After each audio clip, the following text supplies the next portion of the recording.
We are we're doing Kiddushin. I see. Okay. And we have a whole discussion we had last time, a whole discussion on the topic of ambiguity, and meaning to say that typically when you give Kiddushin to a lady, so you tell her Arei Mekudeshesli, that you are Mekudeshes to me, right? And you put on the ring, right? You remember that's what you did, right? And that was it, right? So the question is, what if you do things that are not exactly like that word? You use either different words or things that are similar. The question is that going to work or is it not going to work? And what is the point of you saying those words? You really need, according to the Torah, to actually say those words or not? So this is all going to play a role in this Gemara. We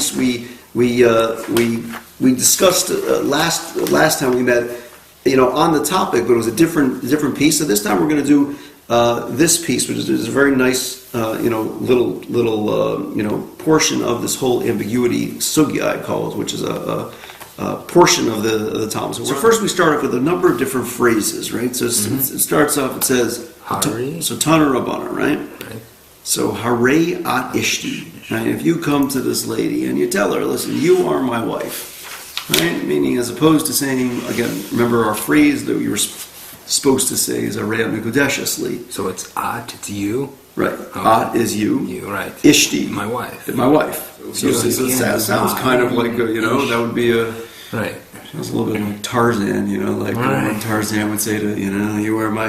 But okay, so if that happens, so what, what's the story? Does it work? Does it not work? Now it brings then a number, Hareyat Arusasi. You are my arusa, right? Remember we said that was the same thing as Kiddushin and Erison. Those are those same words, right? Hareyat Knuyali, you are acquired to me. These are all these different wordings just that you're using. So all these things, Mikudeshes. The halacha is that it works, that it is Mikudeshes, and you are married, you're betrothed to the person, and good, okay? So the Gemara then asked a question, and the Gemara said, well, it's a little funny. Usually when we quote things, we usually put it all together, right? The Talmud doesn't just throw things all in different versions. So what the Gemara says, V'lisnehu kulu kachada. Meaning to say, the Gemara's question is that why don't we mention all of them as one? Why do we mention two different, right? It's kind of two different sets of three, right? Where there's 6 cases altogether, and it sounds like first we do the first set of 3, and then we say the halacha is Mekudeshes, and then the next set of 3, and also the halacha is Mekudeshes. Why don't you put it all together? That's Gemara's question, right? The Talmud's kind of, okay, and then the Gemara says, Kul Gechada, Tana Tlas Shaminu Vigarsinu, meaning to say that the Tana who taught this, or who heard them, they heard them in different groups of 3s, right? And therefore, that's why they recited them, or they mentioned them in that way. I mean, this is how he heard it. He heard it, I guess, first case, set of 3, so he mentioned Mekudeshes. Next set of 3, Mekudeshes. Okay, kind of a technical, question answer, and good. Okay? That was the Talmud's question and the Talmud's answer. Okay, the word goes on where then it says, Ibayah lahu. Now the Talmud has a question that if you say the words miyuchedesli or miyuedesli, which are, I guess the English version that they have over here is if you said that you're singled out to me, right, or you're designated for me. These are all again words that are saying specifically that she should be for you. Mahu, what's the halacha? And then Ezrasi Mahu, you are my Ezer, which means you're my helper. Negdasi Mahu, you're opposite me, which means you're in a way together with me. Hatsurasi Mahu, Tsalasi Mahu, Tsubrasi Mahu, all these things. Tachti Mahu, Tfusasi Mahu. The Gemara keeps going, and so Gemara says, Pshot mi'achada, that we're going to answer one of them. And the Tanya, the Gemara brings this brisa, which is again a non-reported Mishnah. It says, Omer lekuchasi arezim mekudeshes. If a person says, you are my lekuchasi, my taking, so you're mekudeshes, because the Torah says, ki yikach ish ish. Remember we discussed that pasuk, the man takes a woman. Okay, so this is kind of the beginning, and I just wanted to go through that kind of quickly, because now's when we get to the real thing that we're going to focus on tonight. Okay? So that was just I guess. So it's okay. This is the real, this is going to be the crux for this evening. So Ibayah lahu, the Gemara asks a question. Charufasi mahu. Okay, if a person says the words charufasi, that you are my the English version of it is that you are my charufa.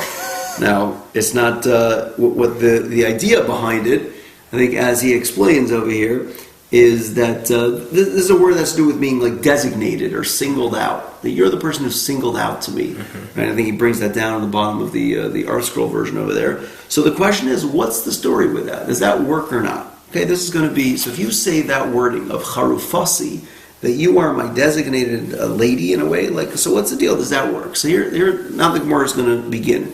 And the Gemara says, well, tashma, so come and hear a proof. To Tanya, we learned in a brisa, again, a brisa is a non-recorded Mishnah, that Omer charufasi mikudeshes. If somebody says charufasi, they are mikudeshes. It does work. How do you know? Shekei b'Yehuda koran larusa charufa. Because in this area known as Yehuda, right, they had different areas of Eretz Yisrael, of Israel. In this area known as Yehuda, they call an arusa a charufa. That means an arusa, right, is a person who's getting erisin, getting Kiddushin. They called her the word charufa. So what do you think about that? That's the Gemara's so far first answer. Talmud therefore says hachik heikuf, which is hachik amar, which means this is what we meant to say. Meaning, you thought we meant to say if you got married in anywhere. That's not what we meant. Really, what the Talmud meant to say was Omer charufasi mikudeshes. If a person says charufasi, you are mikudeshes. You are. Why shenemar? Because there's a pasuk in the Torah that says v'shifcha necharefes leish, that it talks about a maidservant, and this maidservant used the words necharefes, which is that same word of charufa, right, to a man. So it seems to be discussing the idea of kind of marriage to this man, and it's using that word. So it seems like a Torah sentence being used as the proof to say, okay, this is going to tell me that charufasi is a good it's a good wording. Has a sentence in the Torah, not bad. And look what it says. It goes even further, and it says v'od b'Yehuda koran larusa charufa. And also, by the way, in Yehuda they call it arusa charufa. Does that sound a little familiar? It seems, I guess, that the Talmud at this point is just putting together that you see it's a word is connected to Kiddushin. Right. Because this woman's getting, yes, it's talking about a maidservant, but nonetheless it's a Kiddushin type of word. It seems like that's the gist. So it's understood. So, yeah, it sounds like that's a Kiddushin type of word, so therefore, it would seem like, plausible that you can use that Kiddushin type of word over here as well by a regular lady. Mm-hmm. But does anyone have a problem on this step altogether? There's two things, right, as Ricky was pointing out. There's two things, right? There's a pasuk, and then there's the fact that we call in Yehuda a woman who's an arusa, we call her a charufa. So what would be the issue on what do you think the Talmud's next question on that's going to be? Or do you think the Talmud says that's good? Sounds good. Again, we're trying to figure out how we know if you say charufa, you're mikudeshes, right? Because one, we have a pasuk, and two, in Yehuda they call this woman a charufa. They're saying it wasn't good enough for Yehuda, but they brought another argument, and now because that other argument, then you can use the Yehuda argument as well. Doesn't seem like you're saying there are two independent reasons. Doesn't seem like that the pasuk is the reason why you can use the Yehuda argument. It sounds like there's right now no way of reading it. There's two different things. There's the one reason as to why it works is the pasuk, and the other reason is that Yehuda argument. Any issues? I read ahead a little bit, but you're cheating. See? All right, we'll accept that this time. Yeah, what do you say? You read ahead, and what do you? So it's asking, okay. So if it's in a pasuk, is that enough? Well, even more than V'Yehuda. Let's take a look at those words. V'Yehuda ve'od likra. If in Yehuda and also then a pasuk, meaning to say, let's take a look at Rashi. Why are we even citing what they do in Yehuda? Very good, very good. If we have a Torah pasuk that says something, right? A Torah pasuk, that's a sentence in the Torah that says something. That's by far, you know what I'm saying. When we talk about the proofs of, and the answer, you know what I'm saying, that by far beats anything. You know what I'm saying? Like you have a proof in the Torah. It says this is what you got to do. This is what you got to do. Who cares what goes on in Yehuda then? It's like you're going to bring two. It's one thing if you have two like pretty not so great reasons. Okay, I guess you put them together. Maybe two halves make a whole. You know what I mean? I don't know, something along those lines. But if you have a pasuk's, a sentence is it doesn't get better than that. You know what I mean? So that's exactly what the idea is. That if you have the sentence, what do you need any more? So what do we need to bring in this thing about Yehuda? The fact that in Yehuda they call this, and that's actually, if you have on the main version, that's what Rashi brings down. Rashi just happens to say, he just says, do you think that the pasuk needs the sentence needs a proof from the fact that in Yehuda this is what they do? Who cares what they do in Yehuda? You know what I'm saying? You have a sentence in the Torah. So let's take a look. So that is the Talmud's next question. Let's look what the Talmud says. Yehudaville, the brother Talmud says, Elahachi kamer, so we have a new answer. Okay, and you're right. That was a good point. That was a good point. So we have a totally new answer. You know what the totally new answer is? The new answer is Elahachi kamer ha'omer charufa b'Yehuda. If you actually say charufa in Yehuda, you are mikudeshes. Why? Because shekein b'Yehuda kor larusa charufa. Because in Yehuda we call that woman a charufa. We know that. We know that. So I guess.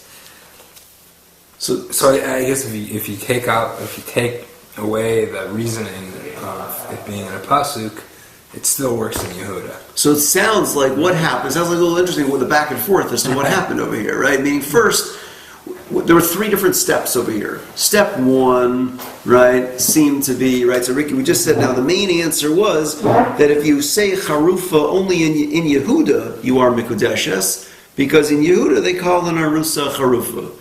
Seems like that was the Gemara's now main answer, right, that's what's, right, sounds a little, right, that we're only now using that whole minhag thing, that the custom in Yehuda is that they call this woman, so that's what works, but only in Yehuda, but if you were anywhere else, it's not going to work, right? It sounds like the pasuk now, there were, and as one of the commentaries brings down, there were kind of like two different ways to actually look at the pasuk. Now it seems like they don't want to use the pasuk anymore. They only want to use the minhag part, right? The fact that it's the custom in Yehuda. And all the Talmud is telling us is just that if you say in Yehuda these words, you call a recharufa, then it works. Okay? That's all that's going on in a way, because at this point, at least in the Talmud. So do we have just the back and a little bit of the back and forth, right? The kind of like three steps that went on. Each had a question. Okay, let's go on to the next step of the Gemara.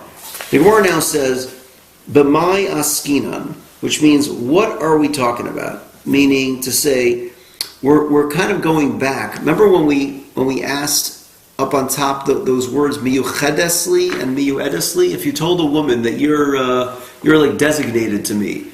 And so those words, and we didn't know the answer to them. Remember, because we only answered one of those. We only said that lekuchasi works. That if you said you're my taking, that works. But the other ones, we just left them blank, right? So, does everyone remember that step? Okay, so if you tell a lady that you're my designated. Sounds like a designated batter, saying like you're my designated one. So does that work, right, or not? And it seems like we didn't know. We didn't have an answer to that. So now look what the Talmud's going to say. This is very interesting. So let's just imagine, here's the scene. You go over to a lady and you tell her. Now we're this whole thing, remember, was discussing ambiguity. We're not sure. Do these words mean Kiddushin, not Kiddushin? Certainly if you say Ari Mukdashasli, that means Kiddushin. Right? And certainly if you say some of these other wordings on the first 6 cases, that works. But some of these others, it's not so clear. Does it mean you're trying to marry the woman? Does it mean something else? Does it mean something else? We don't know, right? So look what the Talmud says. Very interesting. The Talmud says, so what are we talking about over here? B'mai askinan, which means what are we talking about? So the Talmud's going to go through a few different things. The Talmud says, lema, if you want to say, B'she'ein medaber ima al iske gita v'kiddusheha. Let's say you were never talking to this woman at all before about the possibility of either divorce, because that was one situation as well, but let's discuss over here Kiddushin, right? Meaning, you never saw this woman before in your life, you know what I mean? Or maybe you dated her one time, but you certainly weren't discussing the idea of marriage over here, right? So And suddenly then you use this wording, okay, lady, you are my designated one. Yeah. Okay? So what's going on over here? Meaning, look what the Talmud says. Mina yada mai ka'amarla. Which means, how does she know what he is saying to her? What do you think that means? I mean, we're trying to figure out, again, these are vague phrases, and we're trying to figure out, what's the deal? Like, what do you mean when you say, so we got to think, like, what's she thinking, what's he's thinking, you know what I mean? Like, all these, again, and we mentioned this a few times, in order to have Kiddushin, right, she's got to obviously want the Kiddushin, and obviously he's got to want the Kiddushin, but, like, she's definitely, you can't force a lady to get married. So she has to want the Kiddushin. She has to know what she's getting herself into. It's like if she doesn't understand what's going on, then it doesn't work either. She has to and I remember actually I remember the rabbis were like telling, like everyone's got to understand exactly what's going on. And it was pretty interesting. Just like in terms of, like she has to understand that she's getting, so that this wording means that he's trying to marry her. So imagine if they were never talking before about the idea of marriage. So, which means to say either he just met this woman, or he met her, dated her once, or obviously they were never discussing anything about marriage. And then you give this vague, ambiguous wording to her. So, what do you think it means right now? It's not valid. Well, why? Because she doesn't even know. She doesn't know what? What he's talking about. Okay, so Rashi points out. She doesn't know, and he says actually just an interesting wording. He says she doesn't know the words. She says that she should want to be mekadesh to him, to get married to him. Meaning she doesn't. How's in a way, how is she supposed to know what he's trying to do? You know what I mean? Like what he's thinking. Like she has no idea. It's a vague. The whole thing's vague. They were never speaking about marriage before. So she has no clue what's going on over here. And therefore, so the Talmud's first step over here at this point is that if they were never talking about the situation of marriage before, and he says an ambiguous phrase to her about marriage, so how's she supposed to know, how does she know what he's trying to say to her? If he's actually trying to marry her or not. Mm-hmm. Right? Mm-hmm. Okay. So then the Talmud says, okay, fine. So then it's got to be, let's go with a different idea. The Ella says, B'medaber ima aliske gita v'kiddusha. Let's say he was speaking with her about marriage before. I mean, imagine they've been dating already for who knows how long, a little while, quite a while, and obviously they've discussed marriage and and then suddenly he just comes over to her, and instead of using the normal standard phrasing of, Harei Mekudeshesli, he says, Harei at miyuedesli, you are my designated one, or you are my, and so the question is, what does he mean? Right? Does he actually mean that he's trying to be Mekadesh? He's trying to actually get married to her or not? So look what the Talmud says. So if they were speaking about it before, the Talmud says, Afagav delo amar la nami. Even if he didn't say anything to her, it would work. Meaning, because it brings down a case. It says Ditnan. We learnt in a Mishnah. Ditanya. It's a Baraisa. So Baraisa is a Ditanya, and Ditnan means in a Mishnah. Okay? So this is now a Mishnah. Here's the Mishnah. The Mishnah says, Haya medaber in isha al iske gita v'kiddusha. If a person's talking with a lady about matters of, marriage or matters of divorce, but here we're discussing now marriage. V'nasan la gita v'kiddusha. And then he gives her the velo pirish, and he doesn't explain what he's giving to her. So he doesn't say anything. So it's an interesting thing, right? He's talking to this lady, and they're talking before, and he suddenly gives her the ring. He doesn't say anything to her. There is a machlokes, which means a dispute between two rabbis as to if this works or not. And look what one rabbi says, Rabbi Yossi Omer Dayo. He says that's enough. Rabbi Yossi says it works. You don't have to say anything, because they were talking about it before. She obviously knows what he is intending to do. Rabbi Yehuda Omer Tzarech Lafarish. Rabbi Yehuda says, no, you need to explain. You need to say, and I think we mentioned this actually, I think remember when it was, a few classes ago. Mm-hmm. Remember we were discussing that concept of saying. So remember, So that when you give Kiddushin, right, you got to give her the ring, and then you're saying, remember there was the Nasan, which is giving, and then Va'amar, and saying. So do you need the saying or not? Is that... Absolutely. So, absolutely, but is it part of the... Is it... Well, we're going to see actually in a moment a little piece over here, which is an interesting idea, but what is it really needed for? Is it needed for the actual Kiddushin, or is it needed just to explain, to help, in a way, like, kind of explain what's going on over here to the person that they know, but it's not the actual part of Kiddushin. It's a little bit... So far there's a machlokas, there's a dispute over here, that whether you actually need to say anything or not. And Va'amar Rav Huna Amar Shmuel, Lachak Rav Yossi, this rabbi, whose name is Rav Huna Amar Shmuel, says that the halacha is like Rav Yossi. And Rav Yossi said what? No, that's good. Rav Yossi said it was good. It means, well, what is good? That means, again, I'm talking about it and then giving money. Okay, so you're talking to this lady about marriage, and they've been dating who knows how long, discussing, so what do you say? How about marriage? Yeah, sounds good. And then suddenly the next day you come over to her and you hand her a ring, but you don't say a word. So what Rabbi Yossi says, that's good enough. You don't have to say a word. Why do you think it's good enough? In the right context. Oh, so it's in the context. Therefore, what?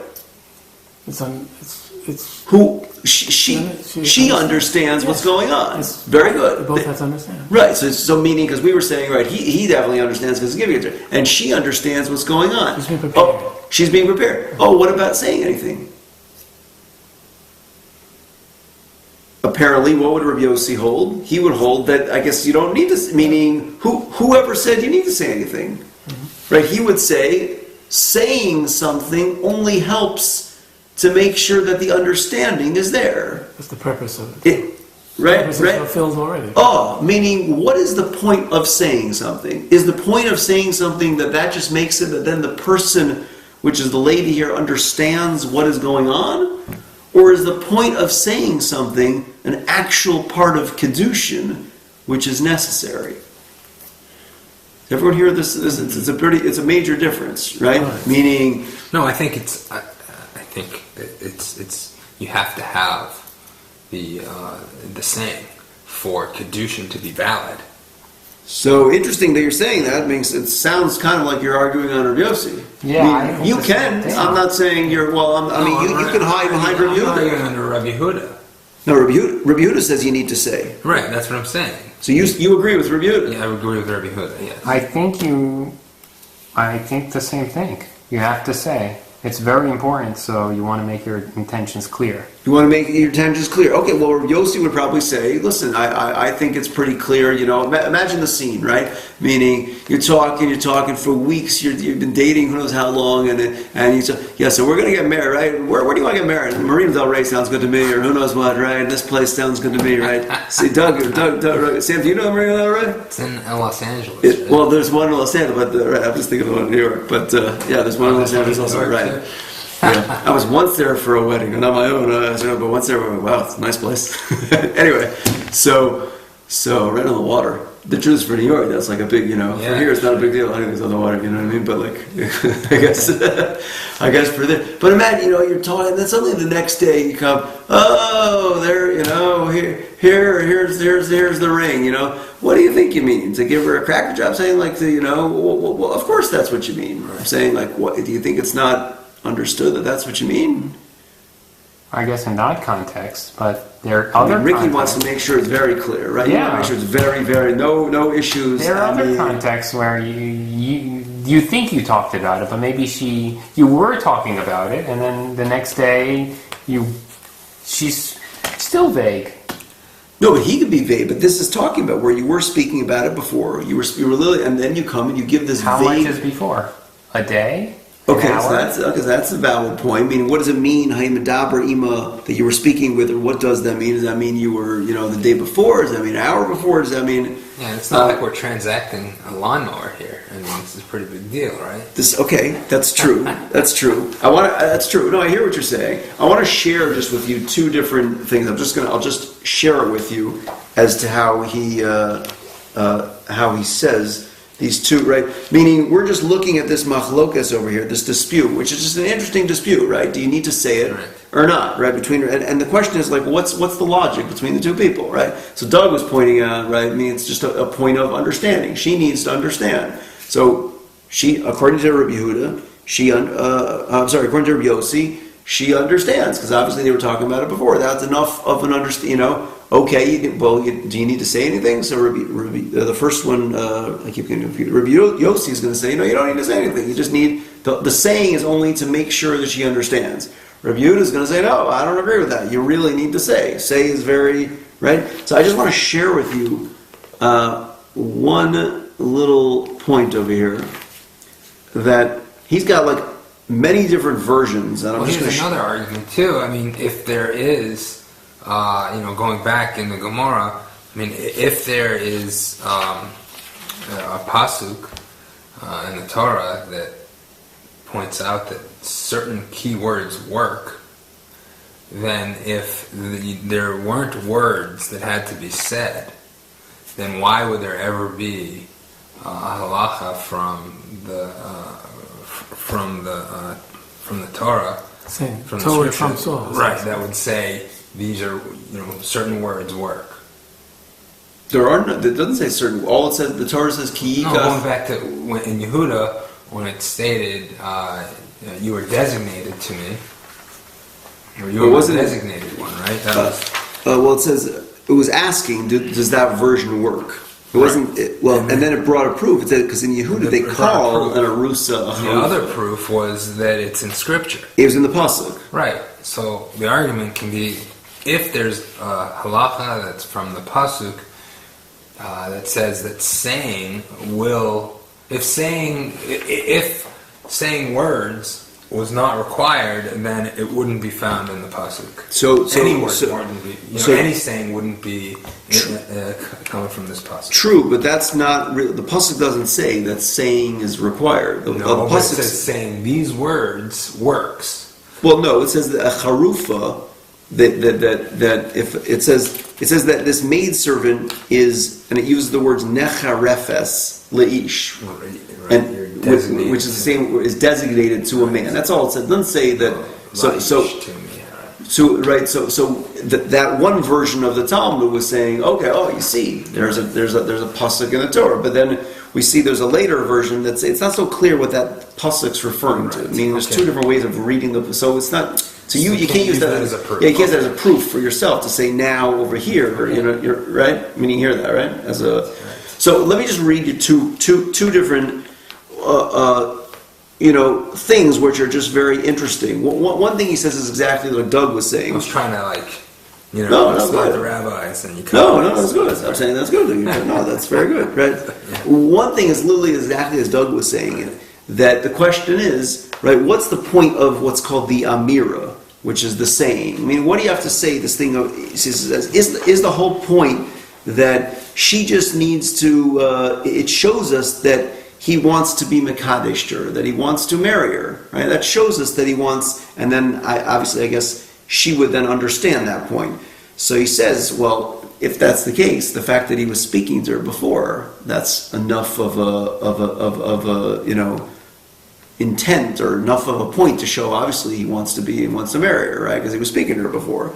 That's one. He says, but Rabbi Yehuda is going to come along and say no, that the speaking is an actual portion of Kiddushin, right? That was the way we said that, right? So another version is I'll just read you one more because there's literally, he brings down 5 versions over here. What are you reading? So this is a book, it's known as the Nachlas Moshe. He's a big rabbi. So he gave a lot of different explanations onto the Talmud. The sort of a more modern day. This is much more modern. He's just giving his own explanations, and through valid sources. But so he says another way. I just want to hear, everyone should hear these two versions because.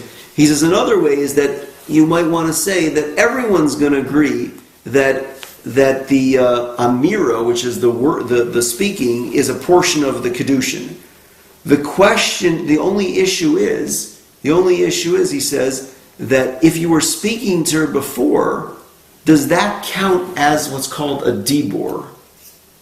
Meaning everyone agrees that speaking is a portion of Kiddushin. You must, in order to have Kiddushin, you must have speaking to her. He spoke to her. The question is, does the fact that you were speaking to her beforehand count as the speaking or not? Yeah, right. I mean, so that's a different way of saying it.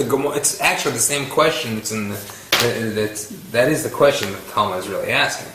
Oh, there's two different ways to say it. One way of saying is that the second rabbi held, or the first rabbi held, you don't need anything about a dibor, you don't need anything about a speech, we need it to be known that he wants to marry her. How do we know? By the fact that he was speaking to her. I'm saying these are two very different versions. Right? Let me say them out. Let me say them out. No, I understand. You hear the difference? But I'm sort of. But that's sort of asking the same question. I mean, it's. No, they're just giving different. I'm not saying a different question. These are. I'm just giving two different versions as to how to explain this machlokas. That's all. They're really. I mean, he's got 5 versions, but I'm saying 2, which I think are very. Rabbi Yossi saying you don't need a saying if they were talking about it. The fact that Rabbi Yossi is saying that talking about it is enough. Even Rabbi Yossi is acknowledging that some type of speaking is required. That's in the second version. In the first version, not. In the first version, Rabbi Yossi would just say that all you need is for us to know that he wants to marry her. You don't need anything about it. Where does it say that? Because it says dio. It says dio in the machlokas. The words are that if he was speaking to her before, right? If he was but what does the speech do? Is the speech speaking? If he was speaking to her, so Rabbi Yossi is acknowledging that there has to be some type of words coming out of the mouth. Well, this version is saying that that's not because you need what's called a dibor, not because dibor, which is speech, is part of Kiddushin. The reason why speaking before, because that shows his intent that he wants to marry her. Right. Do you hear that? I'm saying there's a very different version. Fine difference there, I think, because one is saying that the speaking is actually part of the requirement. Correct. And Rabbi Yossi is saying that as long as there's intent. Correct. As long as we can see the intent. And how can we see the intent? From the fact that he was speaking before. But that seems to be a very... It seems to be very... I don't like that. Doesn't feel good to me because it leaves a lot to be desired. Why? Because what else could cause there to be intent? In other words, if so we need something to show us the intent. So according to Rabbi Yossi and according to that logic, then something other than speaking could satisfy the intent portion of Kiddushin. Good. Yeah, you're right. 100%. We didn't. I mean, if we were able to, we were mentalists and we were able to know that. Yeah, that's true. That would. That's not very satisfying. Sam doesn't like that one. Why? I know. Listen, you're entitled. Why do you say that? I mean, I seem to. I mean, I don't know. Everyone could share their own. Why do you not like that? Because it becomes more ambiguous. True, okay, meaning the second way of saying it definitely brings it much closer, because everyone agrees that dibor, which is the speech, is part of Kiddushin. The question is, does this fact that you were speaking about it before count as a dibor or not? Or do you need a new form of a dibor? Right, that would be the difference in the, right? That definitely brings it closer, that second version. But the first way, I mean, I hear the first way is that shows us the intent, but I hear. Okay, let's just continue on, and we'll then wrap it up with that. So this is saying, well, if you were speaking to her beforehand, so then you don't need to say anything to her, because according to Rabbi Yossi says just speaking about it beforehand does it, so you don't need to say anything, right? So therefore, we're trying to figure out what the case is over here. Again, if you weren't speaking to her before, so how do we know what you're saying? How does she know what you're talking? And if you were speaking before, you don't need to say anything. Everyone hear the issue, right? So therefore, we don't know what we're talking about. So the Talmud says, Amri liolam, really, really, you were speaking to her before. Okay, so if you were speaking to her before, what was our issue? Remember, we just said a second ago, right? If you were speaking to her before, then you don't really need to say anything, right? According to Rabbi Yossi, right? Because Rabbi Yossi says, right? So the Talmud says, no, that's not true. Really, v'ida yayvla, if you would have given it to her, v'shasik, and had been quiet, hachinami, you're right. Meaning, if you just gave her the ring and kept your mouth shut, you're right. That would have totally worked, and you would have been in good shape. Hacha b'mayaskinan. Here we're talking about a case. The Yayivla, you gave it to her, va'amar lo bahani lishni, and then you used this version. Then you said these words, you are designated to me, or you, v'hachi kami bayale, and now there's a question, if this hani lishni likadushi kamarla, odema lamalacha kamarla, meaning now we have an issue, meaning you kind of messed yourself up. Now we have an issue by the fact that you use this ambiguous wording. Do you mean that you're trying to actually be mekadesh to her, that you're actually trying to marry her, or do you mean that you're trying to designate it as a way of saying, like, as my worker, as my employee in a way?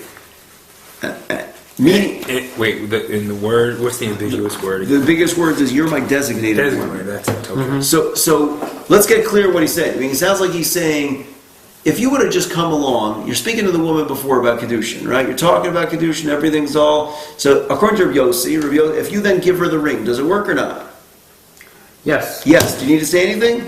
No. No. So if you would... So therefore, why the more saying, when the Talmud said, you are my designated one, does that work or not? So the Talmud say, well, if we're speaking about it before, like, who cares? You don't need to say anything, right? So that can't be the case. Talmud says, no, really, that is the case. Well, if it is the case, how do we explain? So the issue is, because if you wouldn't have said anything, if you would have kept your mouth shut, if you would have kept your mouth shut, you would have been better shape. Right, yeah. If you would have kept your mouth shut, then you would have been in good shape. Yeah. You messed I wouldn't say messed yourself up. It's hard for you to accept that, because Rabbi Yehuda has made such good points so many times. His father.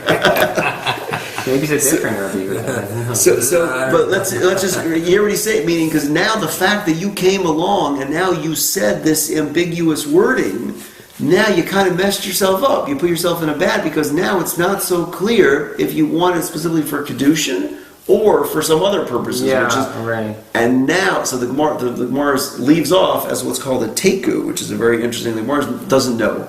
Teku means we are going to have to answer. It actually stands for what? So it says the Gemara resolves the difficulty, and then the Gemara says this question remains unresolved. Yeah. So the Gemara. So at times the Gemara actually does this. It actually stands for.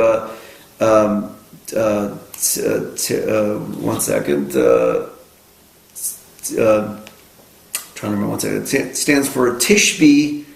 It basically means that Eliyahu Navi is going to come and answer these questions. Kushis v'terutzim, Tishbi yitaretz, I think. Kushis v'boyas. I don't remember exactly. Rabbi Yossi might have something else in his mind than Rabbi Yehuda, so there may not really be such a discrepancy.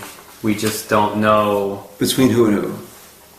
Rabbi Yossi and Rabbi Yehuda. I mean, again, there's a machlok. We don't know exactly. We're trying to give our own different versions, and two versions that he mentioned of the machlokas. But again, the whole machlokas was only being brought to support our question, the second part of our question, which was that if you were speaking to her beforehand about it, so then you don't need to say anything, right? So then we said, well, what's the case? We don't know what the case is. We came along and said, no, really, that is the case. Well, if that is the case, why'd you say something? What is the saying? So the answer is, because if you would have kept your mouth shut, you would have been in good shape. Yeah. Right? According to Rabbi Yossi. But the fact that you came along and you opened your mouth, now you made things worse.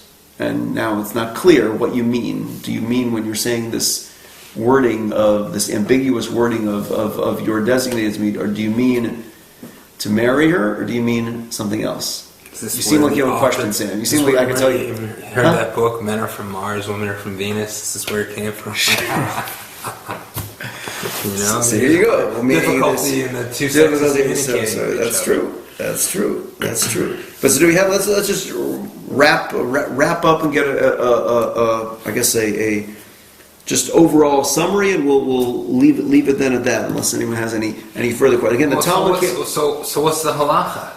So the halacha is, don't use those form of wording. Sometimes the Talmud does that. This means that when Eliyahu Navi comes, Eliyahu Navi is going to answer. I mean, that means right now the Gemara is going to take him. We don't know. You say betrothed, and it's fine. If you say about Rebbe Gdashesly, sure. Right. Yeah, no, 100%. Yeah, that's not what this piece of the Talmud wasn't discussing. That's obvious. Right. That we know. That we know from beforehand. This whole piece of the Talmud was discussing what. But it still leaves a question in my mind, because here, what we have what's unresolved, okay, is whether or not speaking a dibur, which is whether speech. or not it's required. No, so that's not Right. not well. No, I wouldn't say that. Whether or not it makes mikudeshes valid. No, you definitely need whether it makes the Kiddushin, meaning whether that's a necessary... Rav Yossi says, according to Rav Yossi, Yeah. that as long as there's intent, there doesn't need to be a speaking. Well, that was just one version of Right. That was our first version that we had. There are many versions, I'm saying. So remember, because our second version was that you needed... Yehuda, that you needed the speaking. No, That you need, yes. Well, again, there's different versions of the machloket. Again, there's a machlokas, which means there's a dispute between Rabbi Yossi and Rabbi Yehuda. So in each, we're going to give, we gave two different versions of the machlokas. That means of the dispute. Right. That means if you're giving one version, you have to give both sides. Right. So one side was that Rabbi Yossi holds that you just need to know what the person's thinking. So the fact that you were speaking about it beforehand tells us what you were speaking, but you don't need an actual dibur in the Kiddushin. And Rabbi Yehuda says, no, dibur is part of the Kiddushin. The speech is part of Kiddushin. And you need... That's version 1. Version 2 of this whole machlokas is, no, everyone agrees that you need a dibur. Everyone agrees you need a dibur. The only question is whether the fact that you were speaking about it beforehand counted as the dibur. It's a different question. It's a different machlokas, right? It's a different, right. Okay, so So that's not what. So if you had a speaking, do you still need? Say the question. The second one. Oh, the second version again. That's not no, not the second version. The second, the second dispute. The second. Well, you mean the second version of the dispute? No, the second dispute. The first dispute was between Rav Yossi and Rav Yehuda, right? That's the only dispute that's going on over here. I mean, that's again. Let's do it like this. Let me just do a summary, and then maybe it'll just be more clear. Yeah. So if that's the only dispute, right, between is whether or not if the intentions were known, then you don't need a speaking. That's what Rav Yossi says. That's what Rav Yossi said. If the intention, that's according to version 1 of the machlokas. I think the summary will help you. Okay. No, I'm saying, Sam, does that make sense that you could have two people have two there's opinion A and opinion 2, right. Opinion 1 and opinion 2. Can I give two versions as to the explanation as to why one holds one, meaning A holds one, A holds this, and B holds that? Can I give you two different? I'm saying, does that sound logical? That I'm going to give you two different logics as to why A holds A and B holds B. Okay. I'm saying, does that make sense? Right? So that's really what's going on over here. Meaning. What's unresolved, I guess, is my question. So what's unresolved is the fact that if you say the wording, "You are my designated one," okay?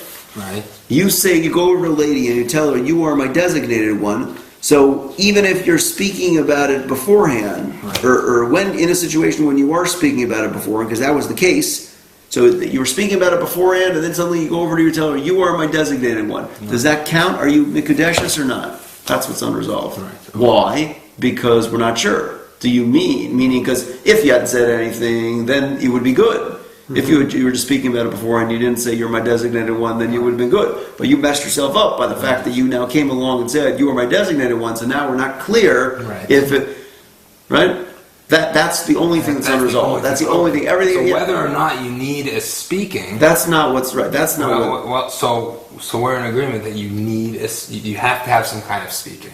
Well, there's your intentions need to be known. Well, your intentions definitely need to be known. The question so is, we know now that Rav Yossi's reasoning is completely.